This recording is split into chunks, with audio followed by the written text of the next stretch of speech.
تېره اونۍ په هلمند کې 3 تنه غله نیول سوي. تېره اونۍ د هلمند ولایت مرکز لښکرګاه ښار لومړی او 5 حوزه کې د 2 پیښو په تړاو 3 تنه غله نیول سوي دي. لښکرګاه ښار لومړی امنیتي حوزه کې یو تن غل چې موټرسایکل هم ورسره و لاس په لاس نیول سوی. د لښکرګاه ښار په 5 حوزه کې 2 تنه غله د یو کس څخه ټلیفون غلا کړی و چې د پرله پسې هڅو په ترڅ کې د امنیتي ځواکونو له لوري ونیول سو.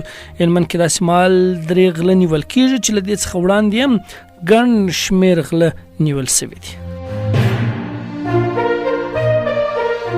تېره اونۍ په هلمند کې د خپلمنځي شخړو او جنایي پیښو له امله 10 تنه ژوبل سوي دي. دا پیښې د لښکرګاه ښار په ګډون کجکي، ناوې او ګرمسیر ولسوالیو کې رامنځته سوي چې 10 تنه پکښې ژوبل سوي دي.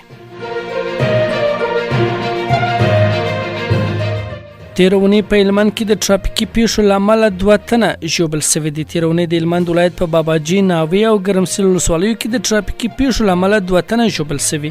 باباجي ولسوالۍ د سپین مسجد په سیمه کې د 2 موټرسایکلونو ترمنځ ټکر پر یوه موټرسایکل سپاره 2 تنه ژوبل کړي دي. په ناوې ولسوالۍ کې د 2 مازداو ترمنځ ټکر رامنځته سوی چې پکې چاته زیاني زیان نه دی رسېدلی. ګرمسیر ولسوالۍ لکي سیمه کې یو ویګو موټر بغرا تلویدلی چې پکې کوم چاته مالی زیان نه دی رسېدلی.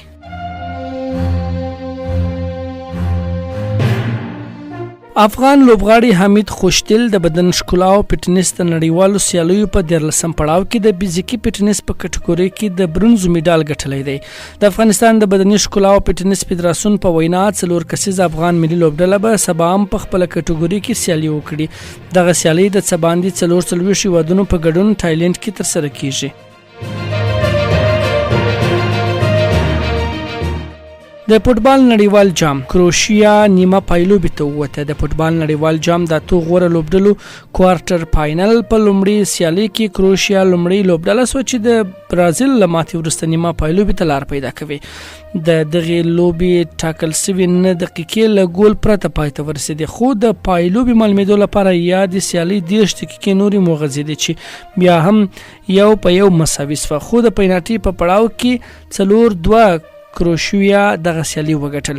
نړیوال جام کوارټر فاینل په 2مه لوبه کې به هایلند له ارجنټاین سره د سیالي ډګر ته کښته سي. عربستان ته د چین ولسمشر شي جی پینګ د یو 3 ورځني رسمي سفر په موخه د عربستان پلازمینې ریاست ته تللی و. نوموړي دغه سفر په ترڅ کې د سعودي عربستان له پاچا ملک سلمان او ولیعهد او صدر اعظم محمد بن سلمان سره د دواړو هیوادونو ترمنځ د دوه اړخیزو اړیکو پر ودې او یو شمېر نورو مسایلو خبرې اترې کړې دي.